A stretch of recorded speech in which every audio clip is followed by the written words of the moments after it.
welcome back to the Wildest Ride podcast. On this episode, we will be discussing if Disney has too many IPs in the park. I am your host, Brian California, and with me, as always, my good buddy, Big Texas. Woo, woo. What's up, everybody? And making his return back-to-back episodes, our good buddy, Dude, Casey Jr. Casey's a staple now. He's a permanent resident in the Wildest Ride. Hey, I feel like this is basically season 3. So we might, you lose some people, you add some people. You know what I mean? I was able to find a couple of coins in the in the couch. So I was like, we got money now to pay people. Casey Jr. just coming around that track, he's like we're like Parks and Recs, and he's like Chris Pratt. So we just wanted him back, I'll take it. Fun fact, when I started my college program and we were all meeting in group me's, getting ready to move in together in Florida back in 2017 now, I got roasted from someone because we were all roasting each other for fun. And this one girl who I thought was pretty cute said, "You look like Parks and Rec Chris Pratt." And I was like, okay, so you say I have potential and you're kind of about this. And I said that in the chat, and then she had a little emoji to play along with it. So I was like, all right. She was a friend, and then nothing happened, but it was a good time. But that moment I had was great. So it's just all about the moments, man. It's all about you know what? Yeah. Men don't get complimented very often, so we really don't. I'll take what I can get. Yeah. I get nice beard. That's the most I'll ever get for the entirety of my life, of my adult life, has been nice beard. Oh, thanks. And it's usually a dude. So hey, you know what? If you ever want to get gassed up, and I don't do this on purpose, but my wife is bisexual, and we go to WeHo and stuff. You go to a gay bar or something like that. That's the place to go if you need a little pick me up. Right. In a little pick me up in a couple of different ways. But how's everything? I mean, I know we just magic of podcast recording. I know we just talked, but no, dude, it's the next day. It's Friday. Anything new in the last 10 minutes? I moved my washing clothes to the dryer now. There we go. Got some Coke Zeros. Gave my dog a head scratch. Ooh, love a good head scratch.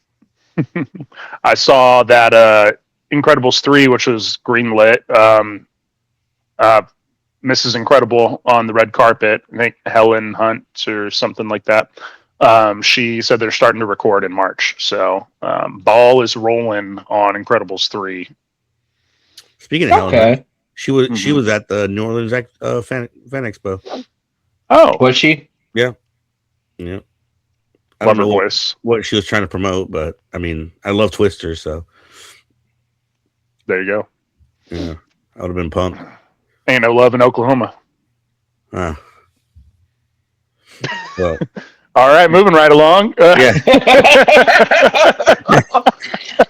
Anyway, so topic of the day: do we feel like Disney, which the parks, are using too many IPs, as attractions or whatnot? Yes. I think it's obvious as theme park fans that we like a little more originality. So obviously, I have the stance of no. So this will be a fun conversation. Okay. But go ahead. Are you playing devil's advocate? I can't wait to rip you apart. It's a little bit of devil's advocate because I was just like, whenever you have a long-standing belief in something, it's like, let's think about it from the other side for a second, and then you see a couple holes, a couple gaps, and you're like, oh, okay, this is what this perspective is, and I actually agree with some of these points. So I have. Yeah, I slightly believe in it. I think there's a pivot that needs to be done, but I slightly believe that we IP is definitely necessary. So yeah, I mean, I think I'm not saying I think we all understand the reasoning behind it. Obviously, marketing and merch sales and stuff like that. That all gets a big bump with an IP attached to a certain ride. You know, I I feel like IP is necessary, but I do feel like there should be an on and off button. And right now, they have not found the off button on the IPs yet.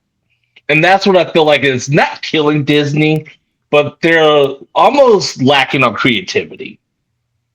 yeah, you're not killing Disney anytime soon. So No. This thing's gonna be a way past yeah, when we're all dead and gone anyway. Disney will still be here, but I just feel like creativity is where it's hurting. You know, like right. Well, at least with the Imagineers, just based off of having to use IP attached to anything that they create these days, you do limit their imagination a bit. yeah, like I will say, do we feel like let's look at Pixar Pier for example. Do we feel like adding Pixar to Pixar Pier was necessary? Uh, from a guest standpoint, I personally say no because I enjoyed the original Pixar or Paradise Pier, but I get why they did it. And to be fair, it's probably bumped up their merch sales, like I said, and obviously being able to market that area. Okay. Like I don't hate Pixar Pier, but I just feel like there was nothing wrong with Paradise Pier. But I also feel like with Pixar Pier, they didn't do a terrible job of overlaying it. It still feels pretty similar. You're just getting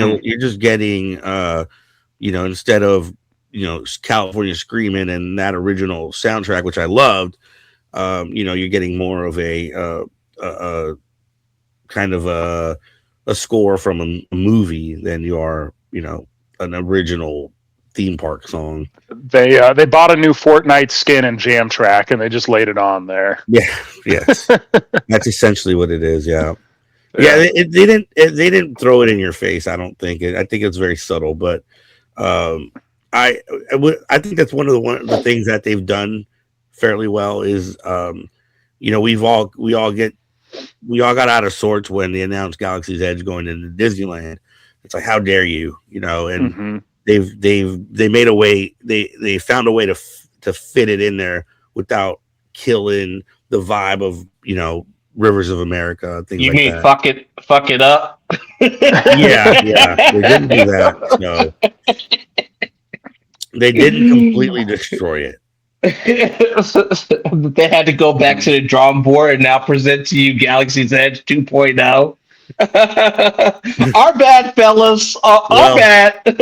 Well, they're definitely going into a 1.2 coming up soon. So I think this switch up, this like 1.5, Lion King 1.5 version of Galaxy's Edge is an argument for IP is a good thing, and there could like the amount of IP they're doing. Sorry, because we all know IP is a good thing, obviously, but that the level they're doing it at and at the scale they're doing it at, I believe it points to it being a good thing, because Galaxy's Edge was supposed to be a mix of, the sequel trilogy, which is the most fresh, Star Wars, area we've lived in, right?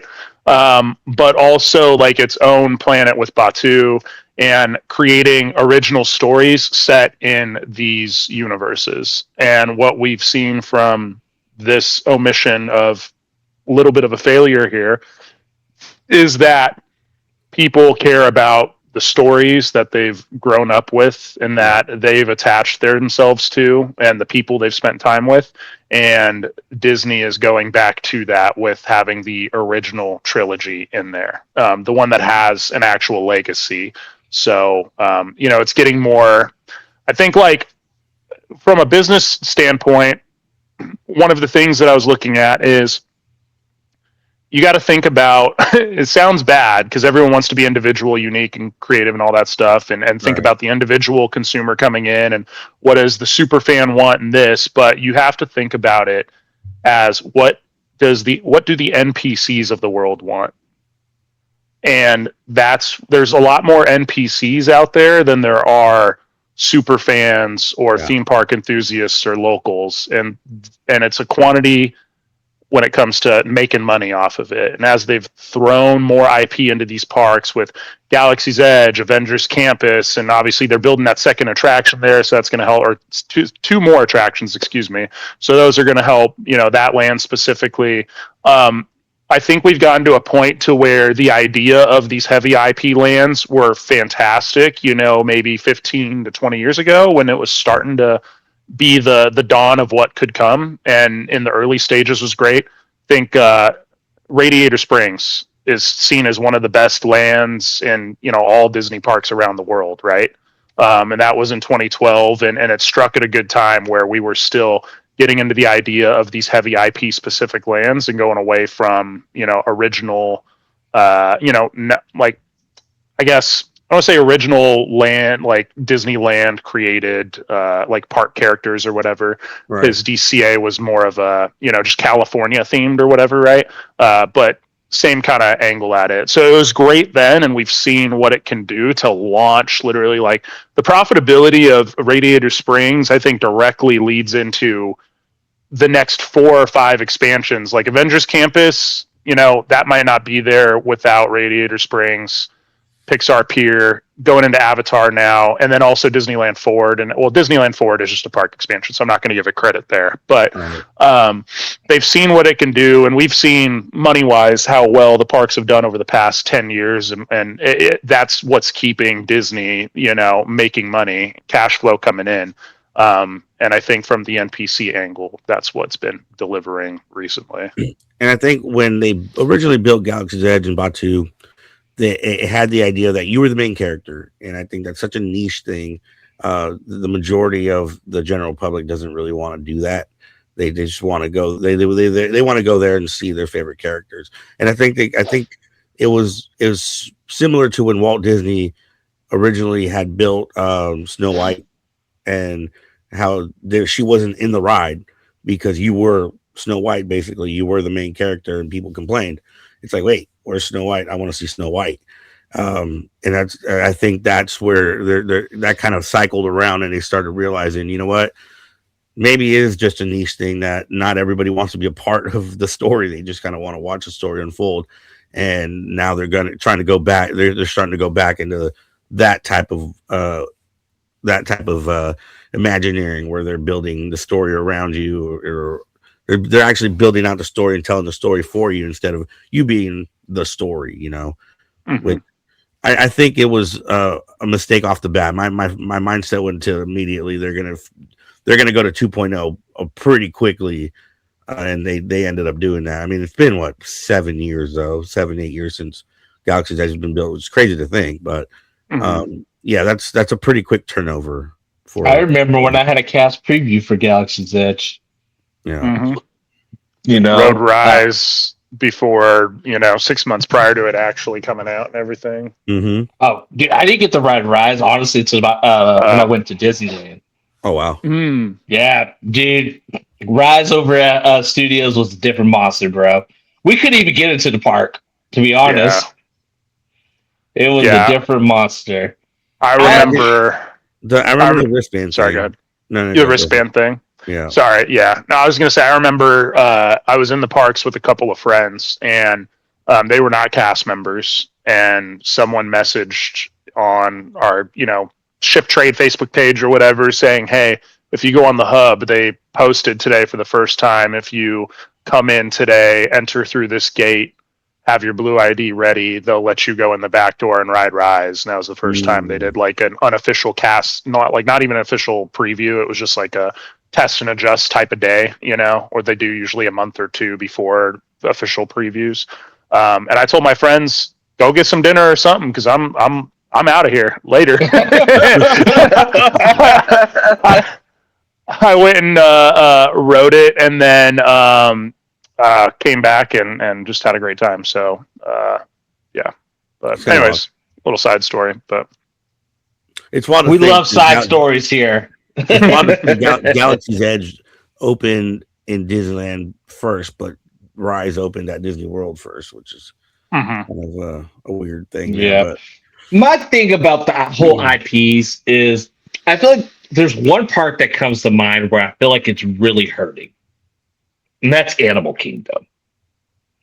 Like I feel like we had this original vision of like, animals, you're supposed to see live animals, animals, fictional animals, and like and like animals that already existed that are now extinct with dinosaurs and etc.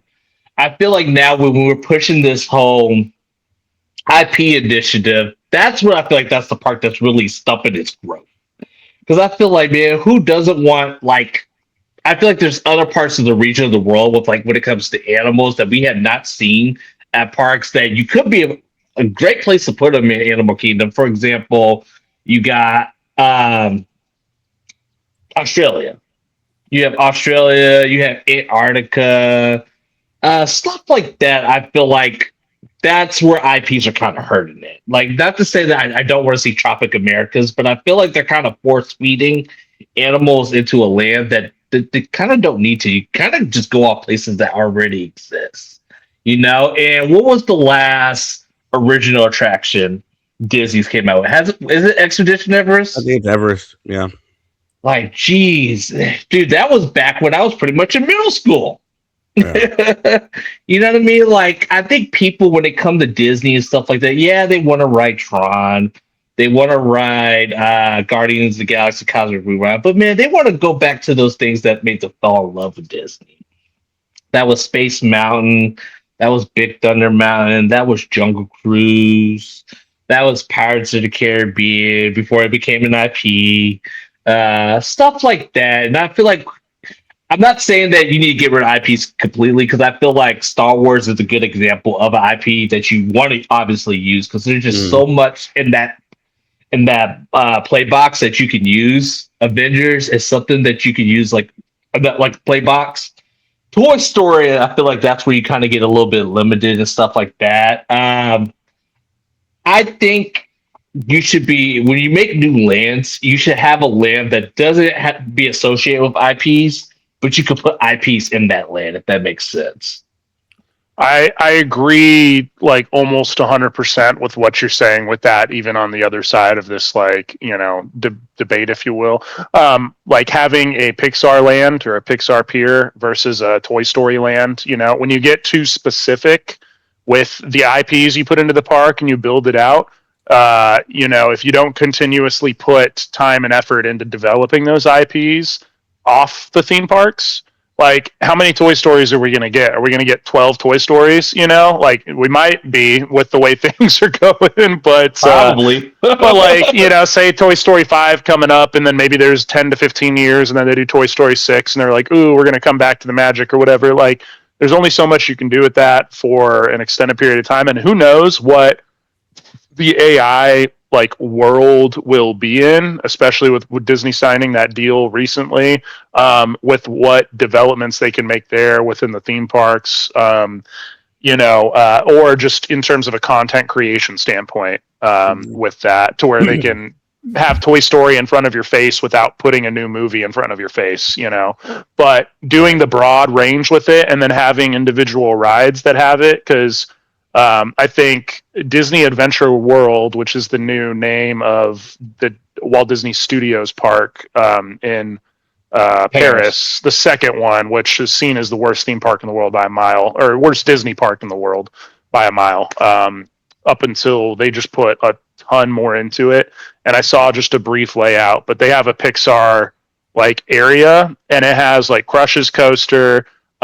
It has Toy Story stuff in there as well. There's, I think, like a Ratatouille ride. Like they got a whole bunch of stuff going on. And when you have it like that, where it's the big umbrella approach to it, then you can, and you kind of modularly like put in rides here or there, entertainment, to where, 20 years goes by, you want to demolish it or reskin it or whatever, you can. And it's a way to keep things fresh with the times, because as you boo me for it, but as times are changing, Disney will change with it, and it'll never be a completed theme park, if you will. So set yourself up for success, knowing that even though you're building it now and it's going to be awesome, ready for it 20, 30 years from now. So, and that's kind of my problem with Toy Story Land. I feel like they should went with the big umbrella approach, which I feel like is going to be a problem for Monsters Inc. Land as well. Why can't we just have the greatest hits from those IPs under one umbrella? Almost treat Pixar like a neighborhood. Like, hey, this is your neighborhood of many lands into this one big conglomeration. You know? So I think it all comes down to how well they build a land. For example, Cars isn't exactly the hottest IP out there, but they thought out and built that land so well that 15 years later, it's almost 15 years old now. 13 years later, 14 years later, it's still the most popular land and the most popular ride at DCA. It's probably in my top 3 favorite lands of all the Disney parks I've been to. It's definitely in my top 5. I want to say it's in my top 3. Then you got something like Batuu, like Galaxy's Edge. The only thing that is holding that together is the fact that it's tied to an IP so popular like Star Wars. So I think at the end of the day, if they fully build a land that's worth it, that's actually thought out and done well, it really doesn't matter what IP they drop in there. Like, I think we dislike Toy Story Land because it was done so poorly. Like, I just, if they would have done that similar to how they drew, like they thought out Cars Land, we wouldn't be complaining about Toy Story.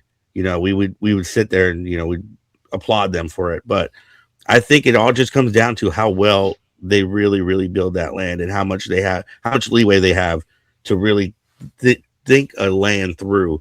And I think that's what made Cars Land so good. And they needed that with DCA because DCA was struggling at that time. So them, and then the Buena Vista Street makeover, all that was the start of 2.0 for DCA. And they completely turned that park around to the, because that was the talk. That was the park that was the worst park in the world, the worst Disney park in the world. You don't hear it as much. People enjoy that park now. And I think it all just comes down to letting Imagineering do what they do best. And that's really think out a land and being able to build it and not limit them. And I think Toy Story feels empty because not so much the IP, but I think just because it's an empty land. They just didn't let them do what they needed to do. Mm-hmm. Casey, did you work test and adjust for Toy Story Land? Test and adjust for Toy Story Land? No, I did not. I was just the opening team there. What's your thoughts on Toy Story Land? It's good seeing that you worked there. I think that they're making some really good, I wish that they wouldn't come out with lands and know that they're a little underdeveloped just to get it out there and start making money and then try to reverse the narrative later on by adding a few things in. So with Toy Story Land, covering the Woody's Lunchbox area to allow for shade there, and then also building out the Andy's, Rodeo Barbecue or whatever, Woody's Rodeo Barbecue over there, which is a great time. Just went there when I was down in Florida last week. It's underrated. Yeah, no, it's all you can eat barbecue for $49. First off, that's a deal right there. Second off, it's inside of a theme park and cute with the whole Andy's Coming thing going on and everything. But I think that it's like video games, right? They come out with the base game and then they have a season pass that has 4 DLCs that are all $20 a piece on top of the $60 game you already got. And once you get to that 4th DLC, then it feels like a complete game at that point. Mm. But you were waiting for it, and then you have to invest more into it. And I feel like that's kind of what Disney is doing with some of their stuff. Rise and Galaxy's Edge makes a little bit more sense because that was in production already and everything else is ready to go. So why not do it? But when it's premeditated like that, I think that's where we find some issues with it. Perfect example is Avengers Campus. They really kind of dropped the ball on that a little bit. That was a very anticipated land. We were Avengers. Yeah, great. Coming to, Marvel coming to Disneyland. I'm super excited.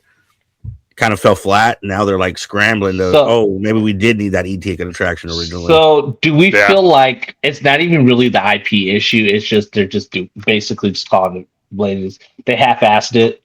Yeah. That's kind of what I think it is. Yeah. I think that's I was just like, in hey, general. we're gonna get this big top of the notch IP, but we're not gonna give it that love, that TLC with it. Compared to the flip side with Cars, Yeah. but hey, we're gonna just make it as great as we can. I've always argued that point with people because everybody points out the IP. It's like, oh, why are they doing this? I'm like, because the IP doesn't matter. It's how well they build the land. Mhm. Like Avatar. I'm not the biggest Avatar fan, but I go to Animal Kingdom. I love going to Avatar. Not a big Flight of Passage fan, but I love the entire aesthetic of that land. I think it's one of the prettiest lands they've ever built, and it's just I think letting Imagineering do what they do best and create is where they're gonna succeed. Uh, People complaining about an IP, it's like, all right, just let them build the land first. We're already complaining about Cars going to Magic Kingdom. Let them build the land. I guarantee it's going to be beautiful.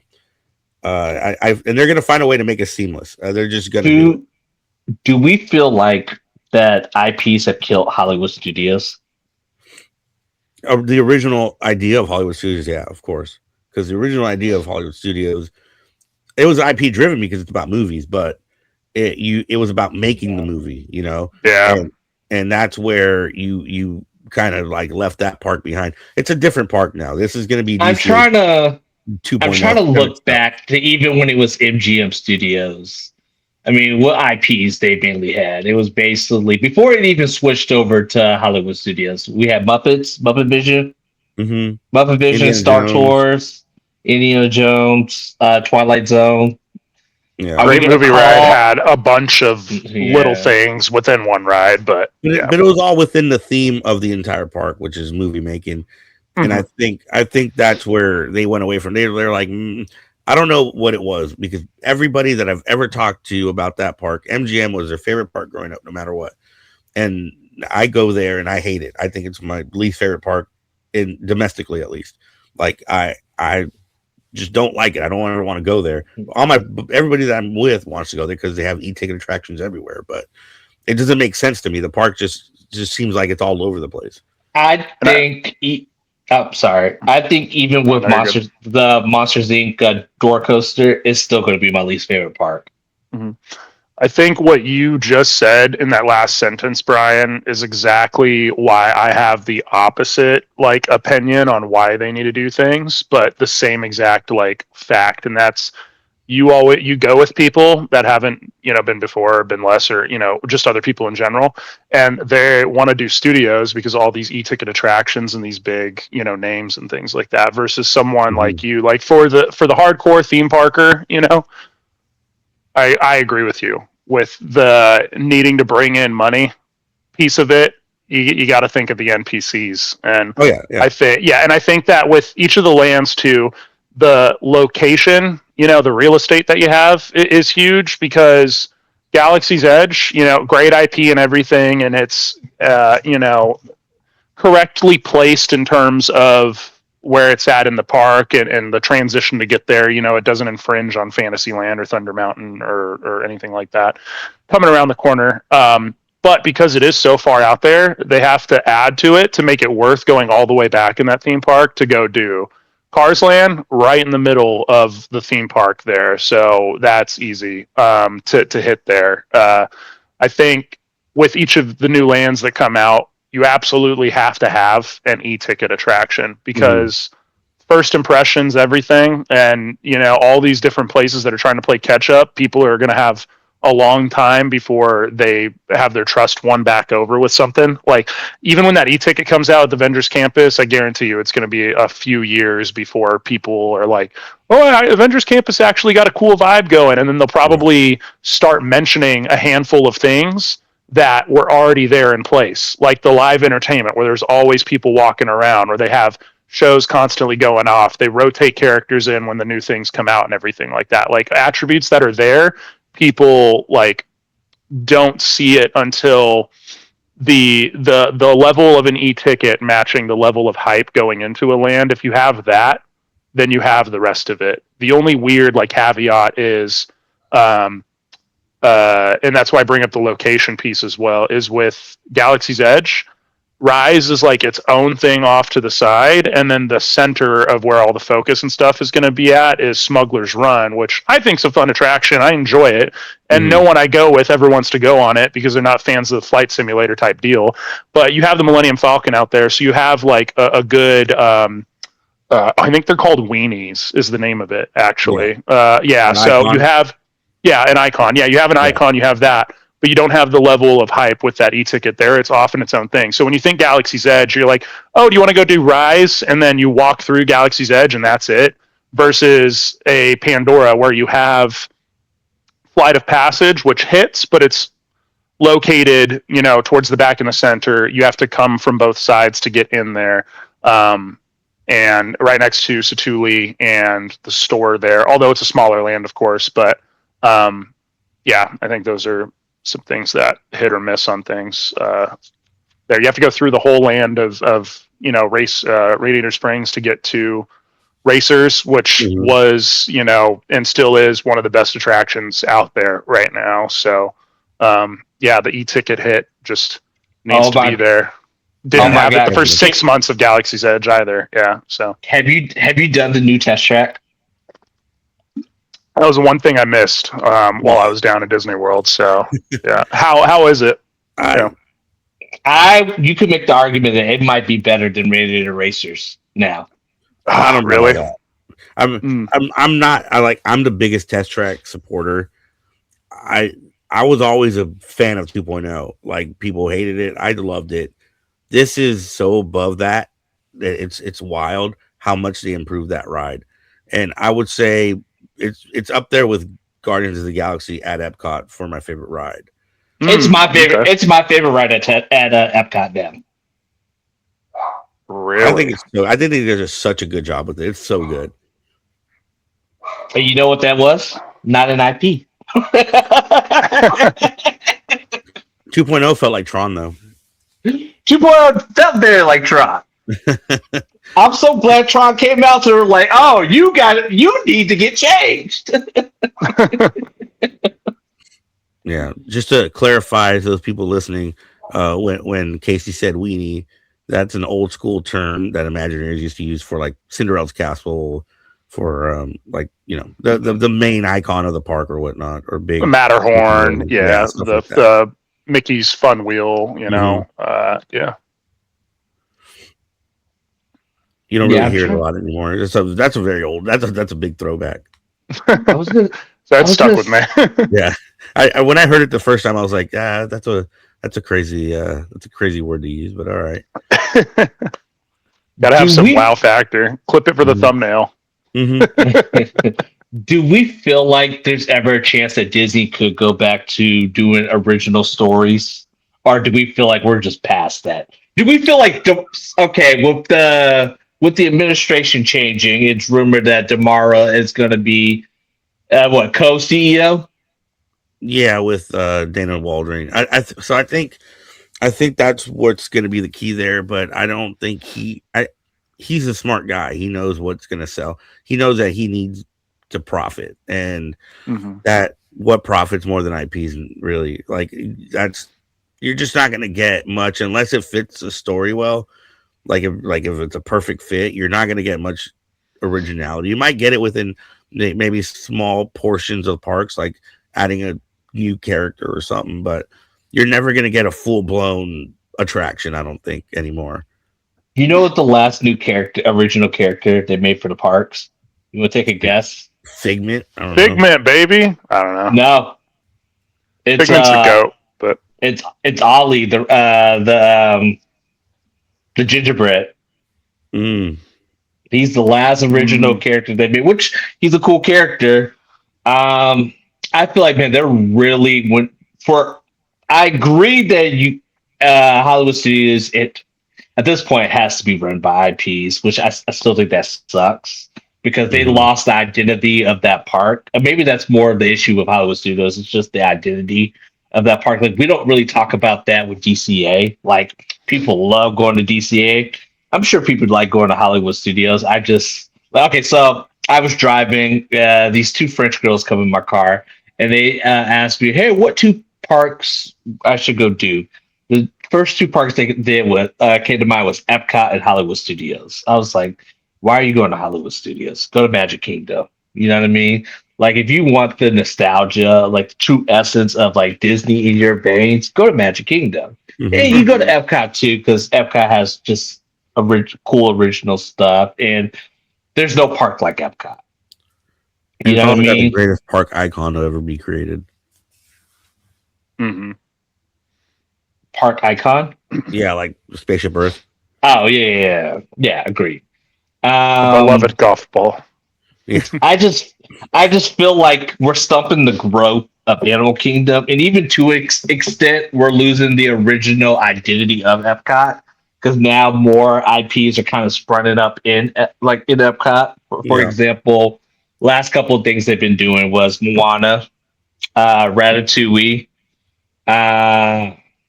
Trying to think what else. Even Frozen, and you kind of even go back years ago with you had the Seas. Now you switch the Seas over to Finding Nemo. I don't want the original identity of Epcot to be lost, and I feel like that's what IPs are kind of doing. It's kind of hurting the aura of Epcot, if that makes sense. You also just got to think about it their way, though. Can you imagine if they still had Horizons, if they still had Energy Adventure instead of Guardians? That whole side of the park would be empty. It's like an educational like park as opposed to like an amusement park. I think that one thing they're doing nicely, at least with Epcot specifically, is they're very intentional with their IP there, mixing with the lands. Like you got a very France feeling ride and IP in Ratatouille there. Like Norway with Frozen Ever After very much fits in seamlessly with that. So yeah, there's more IP, and it takes the focus or the sticker value is like, oh, I want to go do Frozen as opposed to, oh, I want to go check out the Norway Pavilion. So it definitely takes that away to your point, Christian. But like even with Cosmic Rewind, they created a story with it. They made it the Wonders of Xandar. So that's a pavilion. It's a pavilion. Of Xandar, but it basically they created a storyline with it to keep with the story of Epcot. So you might seem to when you first heard about it, you're like, really, Guardians of the Galaxy and Epcot. They did a pretty good job of seamlessly putting it in there. I don't know who really misses Ellen's Energy Adventure. I mean, like, would you rather have Guardians or Ellen's Energy? We were just talking a lot of trash about Test Track 2.0, and now we saw when they updated it, like, oh, it's light years better. Not saying I don't disagree that if I could have Ellen's or Guardians, what we have now, I'm gonna choose Guardians. But can we just update some of these older attractions to make them give it that fresh coat of paint for it to feel better? Yeah. I think they're, but like they can't do it with everything. So like I said, like you can't keep her. You couldn't have kept Horizon. You couldn't have kept Ellen's Energy Adventure just because that side of the park would be completely empty. And like, the tech behind those rides too. Like it's a very. I mean, it's for anyone could do Ellen's, right? But all you're doing is just kind of moving through something. It's just a large dark ride. I think Test Track is also a unique situation because it's a ride that is still one of the few sponsored rides at Disney World. And so when they went to 2.0, it was focused around selling cars, like, and that was more of a focus than the story of, creating something or its own unique feel. Like it was, oh, we're going to test out all these things, we're going to see how good your car is, and then at the end we have 5 cars waiting for you to buy afterwards. So you love that. There's even more now. Oh, is there? That's my only that is going to be my only downfall that I would say that 3.0 has, is that they took out all the immersive stuff at the end of the ride. So all the Q stuff, like the where you can touch your magic band and do all that other stuff, that's all gone. So I hated that. I love that. It was such a waste of time. You know what I mean?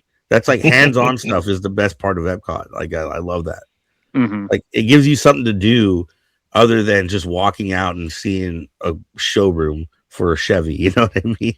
Yeah, and they promised beforehand they're going to have a whole play pavilion at Epcot too, so it was going to be getting even more hands-on stuff, and then they scrapped that, and so yeah, I feel you that's there. why I loved Innoventions at Disneyland so Hey, much. 'Cause everything Casey. Oh yeah, baby. Innoventions at Disneyland was one of my favorite things ever. It's just you go in there and just test all this new tech, and I quote unquote new tech, but you know, it was fun. It was just fun going in there and exploring that space. Mm-hmm. Casey, this is completely off topic, real quick. You remember me and you were talking about the whole idol in Florida? So Yeah. I put it in. I did put it in the ChatGPT. Yeah, And it's in Miami, right? Yes, it's in Miami, but it's in Jungle Island, Miami. Mm. So I thought that was funny. It said it where it was. It's fun. I also saw that basically it's like a 4-hour period, and you go there, and all the people that go there that sign up are entered into a raffle to see who gets to go to the finale. It's not like first person there who gets it ends up winning, you know. So You son of a bitch. not worth the 3-hour drive for you there, huh? One thing I think is kind of all right. So I kind of want to go back to Epcot, and I want to talk about the Fiesta. Is it the Fiesta Tour? Yeah. Grand Fiesta Tour. I feel like if Coco is a success over at DCA, do we feel like that's going to get the IP treatment with Coco? I would imagine so. The only thing that would hold that back is there's no queue space there. Yeah. That they would really have to like completely redo the inside of that pyramid to fit the queue space for that ride. And I don't think they want to lose that restaurant. No, well, not only the restaurant, but then you have La Calva there right in front. You have the gift shop. There's just not a lot of space there. You would probably have to run that queue outside, and I don't know if you're going to want to really do that. Kind of kill the aesthetic of that land completely. Yeah, I feel they'd have to adjust the track to it, and instead of they basically cut off the second half of that ride and then have to build it even further in the back outside, but like the building's already there and structured, so it'd just be tough to do. I am for IPs. I just feel like why can't we do both? You know what I mean? Like, all right, you do something for corporate, but hey, it's kind of like okay with movies, with movie directors, for example. With Ryan Coogler is a good example. Hey, Ryan, we want you to do Black Panther for us. After that, hey, man, you're good to do your own project. But then once you're done with that, come back to Black Panther. He's like, you give one for you give one to the corporation, you make one for yourself, which you get stuff like Sinners. You know what I mean? And I feel like we're missing out on opportunities like that. You know what I mean? Like stuff that, man, could you imagine back in the day if they went with this mentality in like the 1971s? We could have missed out on Space Mountain. We could have missed out on Big Thunder Mountain and stuff like that. Like, I do also understand that Fantasyland is very IP driven too, if you kind of think about it. But it's like things that we fall in love with. I want to see. I think this is probably one of the best eras of Imagineering that we got. If you look at Tokyo Seas, dude, they basically had a blank canvas. Hey, man, build us something awesome, and you can make the argument that that's probably one of the best parks in the world. I think Disney's kind of holding back Imagineering when it comes to original stuff, and we're kind of getting the cheap. Hey, but we got the big IP. Let's just throw them together with something like Spider-Man. That attraction over at DCA it's terrible. You know what I mean? I think what their mindset was like, hey, how can we get people quickly in and quickly out? You know? Don't think there was much care with that. That's when I look at IPs. That's how I'm kind of associated with IPs. Like, oh, well, we want to quickly put something together and we don't need to put that much time and energy. Let's just throw an IP on it. Yeah, I think with like the Avengers Campus thing, that's the only thing to do there. That's what everyone is expecting, this the level of Avengers emotion you get during Endgame is what's going to be how good this next ride is, and it just does not match up. But once you get an e-ticket in there, and Web Slingers is now only a 30-minute wait every single day as opposed to 75, then all of a sudden, we're going to do the big thing, and then we'll pop over here, and we're only going to have to wait half the time. It's all about managing guest expectations. That's what I would say to my cast members every single day when I was a GR lead. If you manage guest expectations properly, they will be way more likely to enjoy their day. And when what the coolest thing about Avengers Campus is? It's honestly just seeing the characters roaming. Yeah, that's a good. Yeah. In my opinion, that's the coolest thing. I will never do Spider-Man ever again. I think it's that bad of an attraction. I don't think it's that bad, but dude, it's awful. It's my least favorite attraction that Disney's ever made. Why that? Man, you are really because you got to work out, because you got to flail your arms. It's so bad. It's not a fun attraction. I come out, my arms are hurting and stuff like that. That's not fun. I think it's great. Dude, all right, if you say this, I would rather ride Matterhorn 10 times than ride Spider-Man once. I think it's just ride Spider-Man and don't shoot your arms. Just like look at everything that's interactive. It's a waste of time. It's terrible. What did they have before there, Christian? You remember? I'm like Choo Choo Train. That sounds great. No, they had the "It's Tough to Be a Bug" show there. To take that with the same exact space and not infringe on more of the theme park, to bring a technology that is, cutting edge and that IP, Spider-Man IP in there that fits in with the story of, Avengers Campus a bit.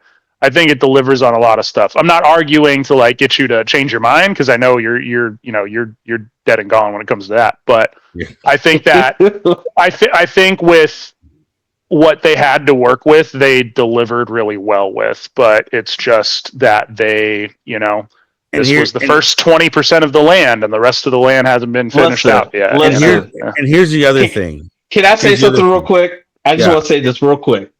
Yeah, if I was in that meeting with Bob Chapek and they're signing and the other Imagineers hey, we want to do this Spider-Man attraction where, hey, dude, you don't even got a gun or anything. We just gonna have you do this. I would have, Bob, let me holler at you for a second, bro. That ain't the way to go. I'm trying to save your job. Well, I would have saved Bob Chapek's job. I would have saved Bob Chapek. That's what did it. That's what did that Pacific attraction is why Bob Chapek is somewhere in LA right now in an undisclosed location. Yeah, well, I will say though that ride's consistently 45 to an hour wait long. So there's a little bit of pushback there. Just, people hate it. You're the only one that hates it. Let's see. We're about to go on the Disneyland app right now. Continue what you're about to say. It's also a very immersive ride too. So that's a good solid pre-show. There's a lot to it. I just think you just don't like exercising. That's what I've come to. Dude, it's a bad ride. It's not fun. It's not a fun attraction at all. Well, then it's a good thing you live in Orlando and not SoCal then, huh?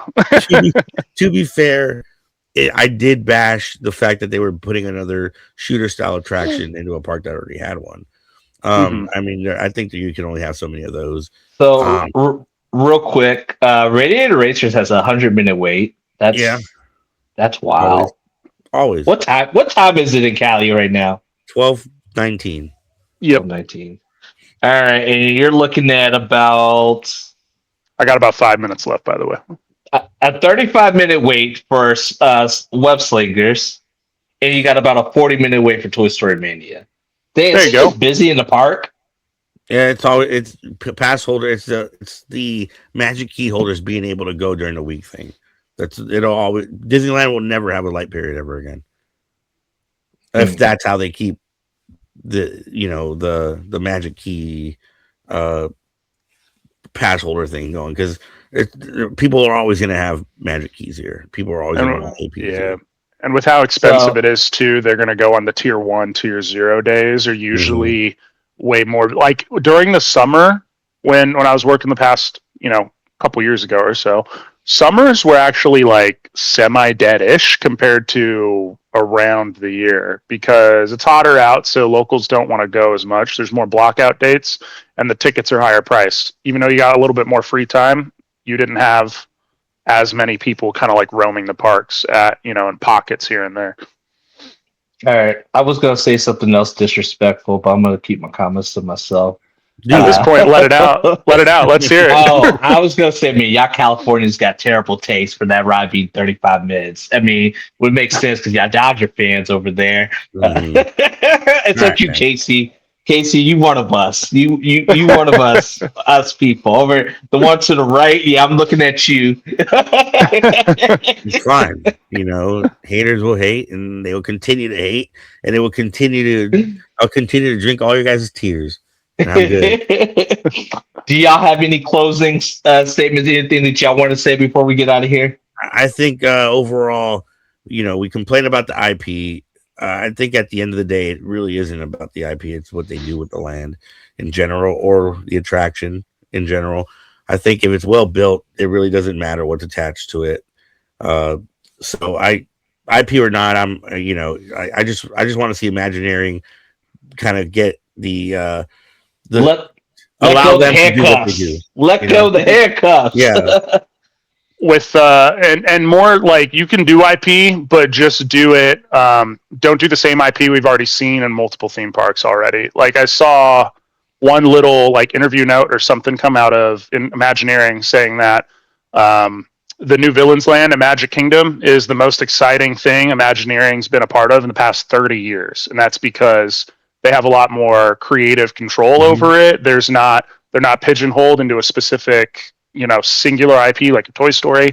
They got an umbrella kind of situation and they can just kind of go with it. So I think IP is definitely important and will be the focus moving forward. It's kind of pot calling the kettle black there, but I think that it's not overdone. Like you said, it needs to just be done right, done the first time right, and not in a phased approach, and stick to more umbrella stuff. And to your point earlier, Christian, like the Kugler example, you don't need to do like an original theme park character land or anything like that, but you can have little areas. You could do a show that's like a moment in time type of show, bring something back from 50 years ago, like and re-enhance it or something like that. Like there's little things, because the people that are theme park purists like us, they're going to be looking for those small details and wanting to do those non-traditional type of things. And that's right, where you can do those original IP stuff as opposed to this borrowed IP.